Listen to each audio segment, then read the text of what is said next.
গন্ডাছড়া মহকুমাতেও বীর বালক দিবস পালন করা হয়। গন্ডাছড়া দ্বাদশ শ্রেণী বিদ্যালয়ে এই আয়োজনটি ছিল। এই আয়োজনে উপস্থিত ছিলেন বিজেপি নেতা পতিরাম ত্রিপুরা সহ অন্যান্য নেতৃত্ব।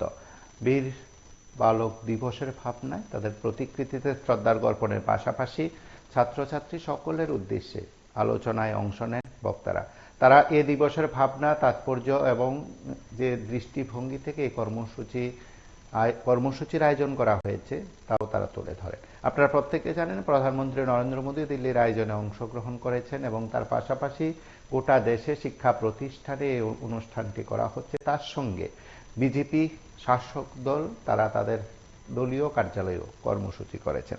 আমরা এই কর্মসূচির গন্ডাছড়া দ্বাদশ শ্রেণী বিদ্যালয়ের এই কর্মসূচির খানিকটা ঝলক দেখলাম। আমরা প্রতিক্রিয়া শুনবো, নেতৃত্বের বক্তব্য শুনবো, কি বলছেন তারা।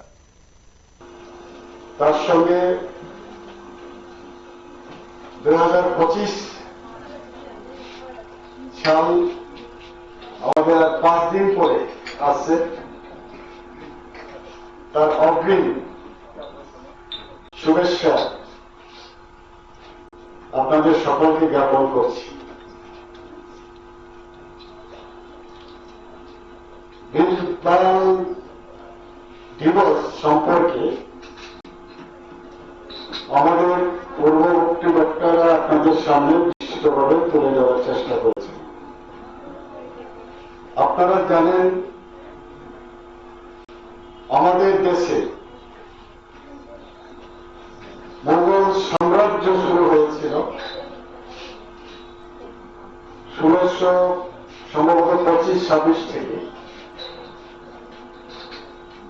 প্রায় 1700, 1750,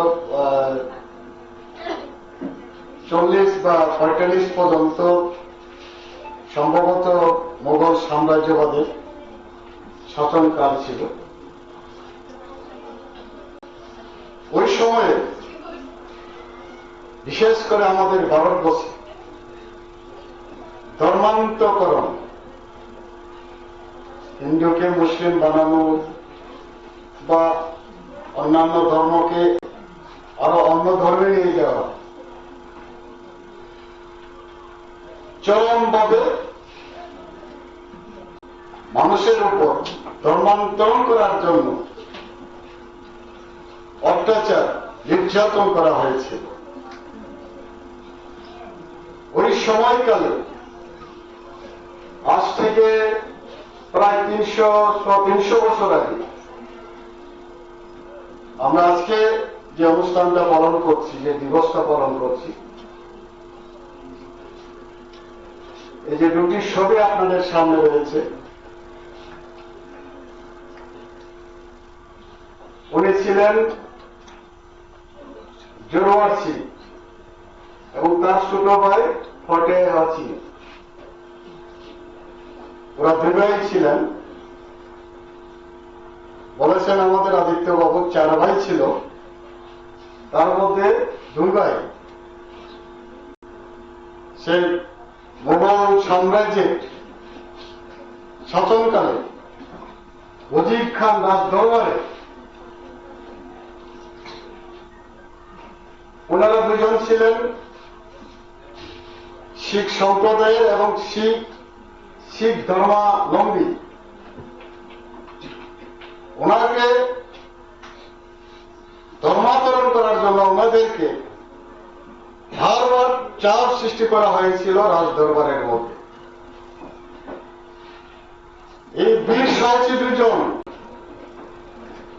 যে শিখদের একটা স্লোগান, তাদের ধর্মের স্লোগান,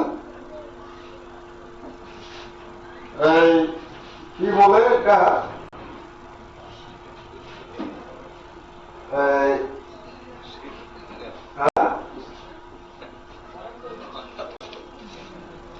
কি বলেছিল, এটা ছিল,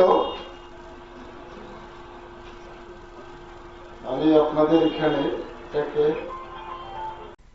রাজদরবারের মধ্যে তারা সেই রাজদরবারের হুমকি এবং তাদেরকে যে ধর্মান্তরণ করানো যে প্রচেষ্টা ব্যর্থ করেছিলেন।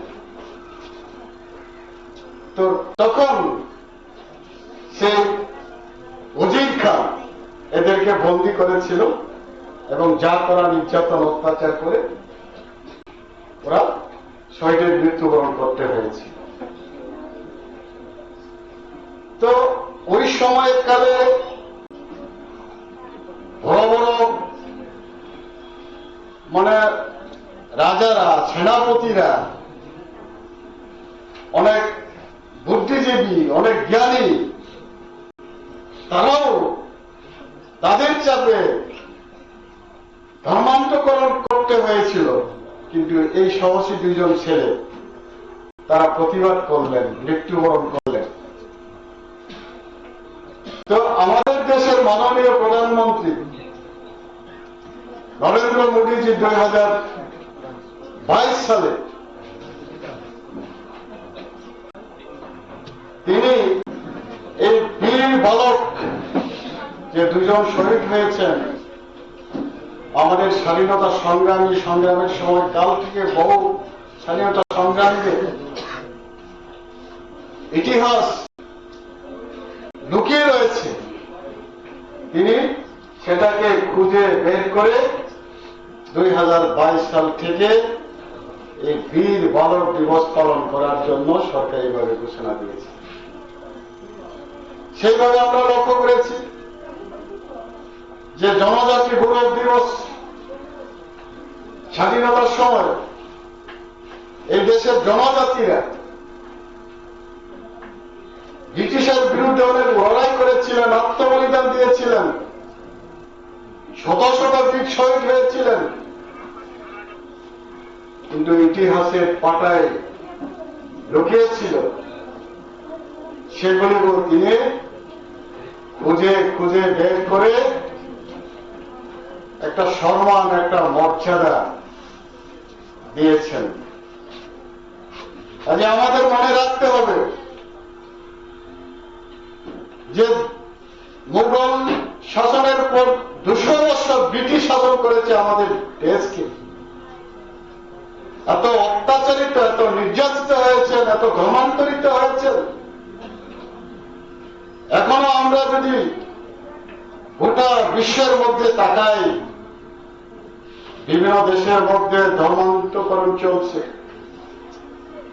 জোর জবরদস্তি চলছে। আমাদের পার্শ্ববর্তী রাজ্য দেশ বাংলাদেশে কি অবস্থা আপনারা জানেন, এখানে বৃষ্টিটা অপেক্ষা রাখেন। কাজে আমাদের ধর্ম, আমি কি ধর্ম করব এটা আমার অধিকার। আমি হিন্দু ধর্ম পালন করব না, খ্রিস্টান ধর্ম পালন করব না, বুদ্ধিস্ট পালন করব, সেটা আমাদের অধিকার, আমাদের জন্মগত অধিকার। এটাকে চাপিয়ে দেওয়া, ধর্মান্তর করা, এটা অন্যায়। তার জন্য আমাদের আগামী দিনে যাতে আমাদের অধিকার সুরক্ষিত থাকে, কেউ আমাদেরকে ধর্মান্তর করতে পারবেন না, কেউ আমাদেরকে জবরদস্তি করে চাপিয়ে পেশাব দিয়ে আমার ধর্ম পরিবর্তন করতে পারবে না। এটা আমাদের সংবিধানে আছে। কাজে সেটাকে রক্ষা করার জন্য আমাদের আগামী দিনে সচেতন হতে হবে এবং আমাদের সাহস থাকতে হবে, সাহস জোগাতে হবে। দেশকে কিভাবে রক্ষা করা যায়, উন্নয়ন কিভাবে করা যায়, সমাজকে কিভাবে উন্নয়ন করা যায়, বিশেষ করে ছাত্রছাত্রীদের মধ্যে এই ভাবনা, এই মানসিকতা তৈরি থাকতে হবে, সাহসী হতে হবে। দেশকে এগিয়ে নেওয়ার জন্য আমাদের স্বপ্ন থাকতে হবে, স্বপ্নকে বাস্তবায়ন করার জন্য লক্ষ্য থাকতে হবে। তার জন্য আমাদের সকলের প্রচেষ্টায়, সকলের উদ্যোগে যাতে শান্তি সম্প্রীতি বজায় রাখতে পারি, সমস্ত ধর্ম বর্ণ নির্বিশেষে যার যার অধিকার ভোগ করবে, এটা আমাদের অধিকার। সেই অধিকারকে ভোগ করার জন্য, সুরক্ষিত রাখার জন্য আমাদের সচেতন থাকতে হবে, সবাই মিলে উদ্যোগ নিতে হবে। আজকে এই দিন, মহান দিনটিকে স্মরণ রেখে আগামী দিনে আমাদের ভাবতে হবে আমরা যেই যে ধর্ম করি সেটাকে রক্ষা করার জন্য যারা অন্যায়ভাবে ধর্মান্তর করার চেষ্টা করবে তার প্রতিবাদে আমাদের সোচ্চার হতে হবে, এগিয়ে আসতে হবে। আমি আমার আলোচনা বেশি দীর্ঘায়িত করছি না। আপনারা শুনলেন সেই আয়োজনে বিজেপি নেতা তথা জেলা সভাপতি পতিরাম ত্রিপুরার বক্তব্য। তার সঙ্গে অন্যান্য নেতৃত্ব সেখানে উপস্থিত ছিলেন। গন্ডাছড়া দ্বাদশ শ্রেণী বিদ্যালয়ে সেই আয়োজন, অন্যান্য শিক্ষক শিক্ষিকা সহ অন্যান্যদের উপস্থিতিতে ছাত্রছাত্রীদের সামনে এ দিবসের ভাবনা তুলে ধরা হয়েছে।